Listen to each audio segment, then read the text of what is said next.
అందరికీ నమస్కారం. Welcome back to my channel. ఈరోజు ఈ వీడియోలో వైఎస్ జగన్మోహన్ రెడ్డి సంకని ఉప్పేసి వ్యక్తి గురించి మాట్లాడుకోబోతున్నాం. ఆయనే మాజీ ఐఏఎస్, ప్రస్తుత లేబర్ ఆఫ్ కాంగ్రెస్ పార్టీ అధ్యక్షుడు విజయ్ కుమార్. ఈయన గారు మనకి సోషల్ మీడియాలో వీడియోస్ కూడా వచ్చినాయి. హ్యాపీ బర్త్డే జగన్ అన్న. ఈయన ఒక అధికారి అయ్యుండి, అప్పట్లో ఈయన ఒక అధికారి అయ్యుండి హ్యాపీ బర్త్డే జగన్ సార్ లేకపోతే సీఎం సార్ అన్న, లేదు జగన్ అన్న. అక్కడి నుంచే ఉప్పు మొదలెట్టాడనమాట. జగన్ గారి మతాన్ని కూడా బాగానే పొగిడాడు.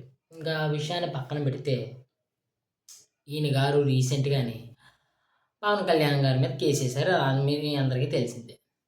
దాని గురించి నేను కౌంటర్ అవ్వడానికే ఈ వీడియో. ఏమిటి, హరిహర వీరమలు సినిమా టైంలో ప్రెస్ కాన్ఫరెన్స్లు, మీటింగులు మాట్లాడుతూ ఆయన అధికారంలోకి వచ్చిన తర్వాత ఆయనకి ఇచ్చిన అధికార సిబ్బందిని ఆయన సెక్యూరిటీ కోసం, ఆ వాహనాలను ఆయన కోసం వాడుకుంటూ, ఆ సినిమాలో ఉన్నటువంటి హీరోయిన్ గారి గురించి కూడా ఒకసారి వాడినట్టుగా వార్తలు వచ్చాయి. అవన్నీ క్రోడీకరించేసి అధికార దుర్వినియోగం అని ఒక అభియోగం రాసి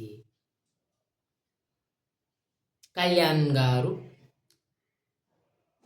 అధికారంలో ఉన్నాడు కాబట్టి సినిమాలు చెయ్యకూడదు అనేసి ఒక పిటిషన్ వేశాడు. అది కోర్టు కూడా తీసుకున్నదే మొన్న విచారించడానికి. వీళ్ళు ఇప్పుడు ఈ వైసీపీ 11 బ్యాచ్ గాళ్ళు తెగ సంకలు గుద్దేసుకుంటున్నారు అన్నమాట. పవన్ కళ్యాణ్ గారి మీద కేసు పడింది అని.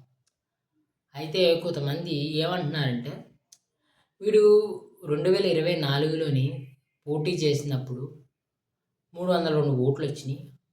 అప్పటి నుంచి వీడికి ఐడెంటిటీ క్రైసిస్ పడిపోయింది. ఐడెంటిటీ క్రైసిస్ కోసం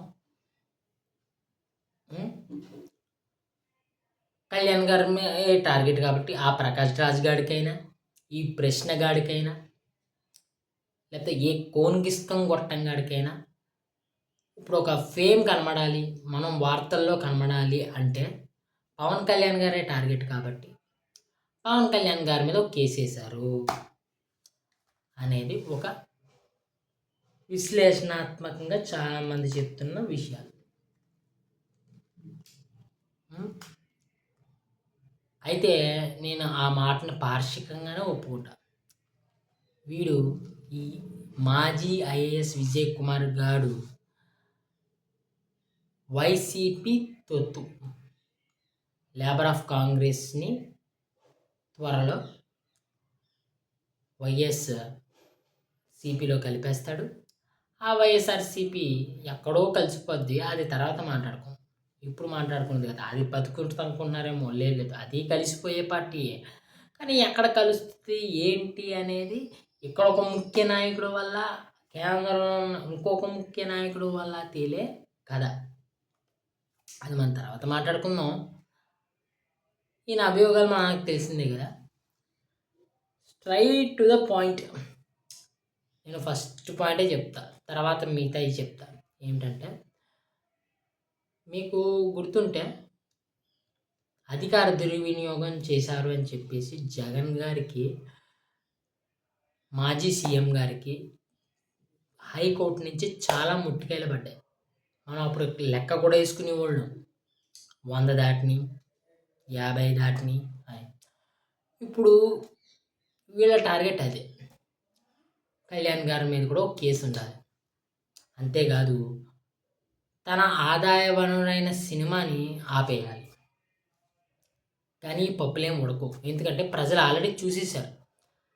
ప్రజలు తెలుగుదేశం పార్టీ వ్యవస్థాపకుడు అయినటువంటి సీనియర్ ఎన్టీ రామారావు గారు పార్టీ పెట్టి అధికారంలోకి వచ్చి సీఎం అయిన తర్వాత విశ్వామిత్ర అనే సినిమా చేస్తున్నప్పుడు ఆయన ఆ సెట్స్లో ఉన్నప్పుడే ఫైల్స్ తెప్పించుకొని చూడటం, అధికారులతో మాట్లాడటం, అదే గెటప్స్లో మాట్లాడటం లాంటివి చేశారు. అంటే ఇది ప్రజలకి కొత్త కాదు. ప్రజల్లో ఈయన ఇమేజ్ ఏదో పడిపోద్ది అనుకోవడానికి కూడా ఏమీ లేదు. ఇక అదే పందాలో పవన్ కళ్యాణ్ గారు కూడా ఉన్నారు. పవన్ కళ్యాణ్ గారు రీసెంట్ స్టేట్మెంట్ కూడా చూసాము. సినిమాలు నేను అక్కడ తక్కువ ఒకటో రెండో అలా చేస్తాను, కానీ ప్రొడక్షన్ మీద ఎక్కువగా ఫోకస్ పెడతానని హరిహర వీరమల్లు దాని మీద మాట్లాడడం చూసాం.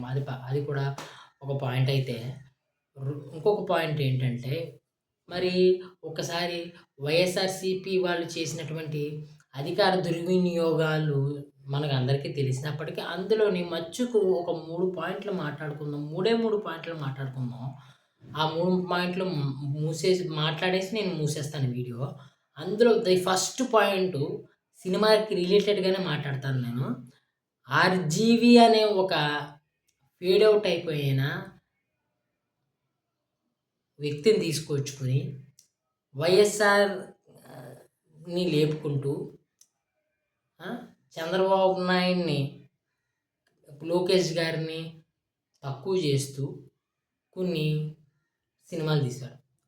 ఆ సినిమా తీసినప్పుడు మీరు ఒకసారి యూట్యూబ్లోకి వెళ్ళి చెక్ చేసుకుంటే అప్పుడు ఎమ్మెల్యేలు, ఎంపీలు, మినిస్టర్లు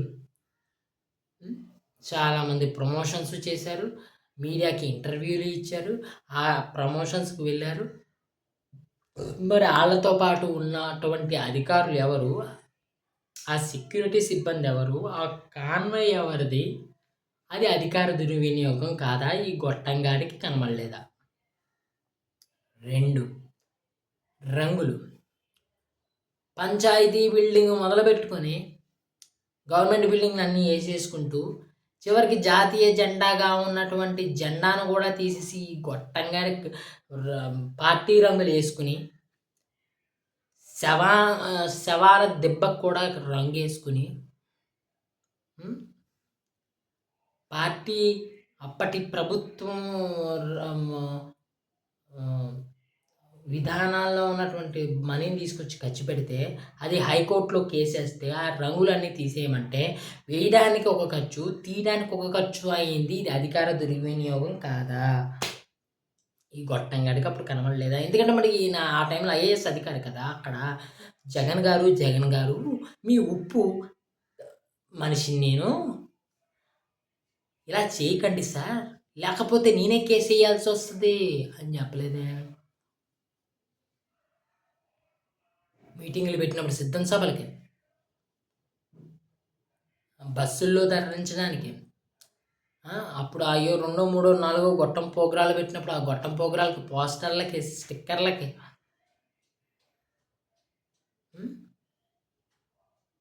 ఇలాగా ఎన్నో రకాలుగా, ఎన్నో విధాలుగా ఇక్కడ కళ్యాణ్ గారు చేసింది ఒకటిగా నీకు కనిపిస్తే అక్కడికి ప్రజలకి వందలు కనిపిస్తూ ఉంటాయి.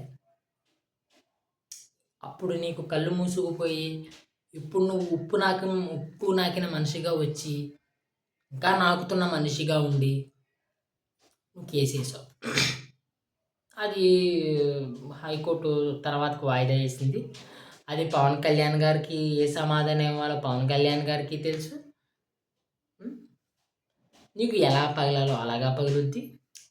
పగిలిన తర్వాత నువ్వు కోరుకుంటాను, ఇక్కడ కొంతమంది అనలిస్టులుగా చెప్తున్నటువంటి పేరు నీకు వ్యతిరేక వర్గంగా వచ్చి దుంచగొట్టి శ్రీరెడ్డి, కత్తి మహేషు, ఆర్జీవి, పోసాని కృష్ణ ఇలాంటి వాళ్ళు వేస్ట్ ఫెలోస్ ఎలా అయితే ఫేడ్ అవుట్ అయిపోయారో నువ్వు కూడా ఫేడ్ అవుట్ అయిపోతావు. అంటే ఏంటి? ఒక 2 వారాల పాటు ఇప్పుడు జరుగుతున్న ప్రస్తుత రాజకీయాలు లిక్కర్ స్కామా? లేకపోతే మీరు తమరు టీటీడీకి అంటే తిరుమల తిరుపతి దేవస్థానం మీద మీరు తీసుకొస్తున్నటువంటి ఫేకు రాతలా? ఇయన్నీ మీకు తిరిగి కొట్టడం, అవినాష్ రెడ్డి పోయే పరిస్థితి, ఇయన్నీ జరుగుతున్న విధానాన్ని చూసి ఏదో ఒకటి డైవర్ట్ చేయాలి. ఆ డైవర్షన్‌లో మనకి బిగ్ పార్ట్ పవన్ కళ్యాణ్. పవన్ కళ్యాణ్ మీద ఒక ఎలిగేషన్ అలా పాడేస్తే అది అలా పడి ఉంటది. ఒక 2 వారాలు దాని గురించి కొట్టుకుంటారు. అనను. అదే జరుగుతోంది. జరగనివ్వండి. అది కూడా పాక్షికంగానే జరుగుతుంది. జరగాల్సిన డిబేట్స్ అన్నీ జరుగుతున్నాయి. జరగాల్సిన చర్చలన్నీ జరుగుతున్నాయి. తోలు ఊడిపోయిన తర్వాత ఇంకోసారి వీడియో చేసుకో. నా వీడియో కనుక నచ్చితే లైక్ చేసి, షేర్ చేసి, సబ్స్క్రైబ్ చేసుకోండి. Thank you.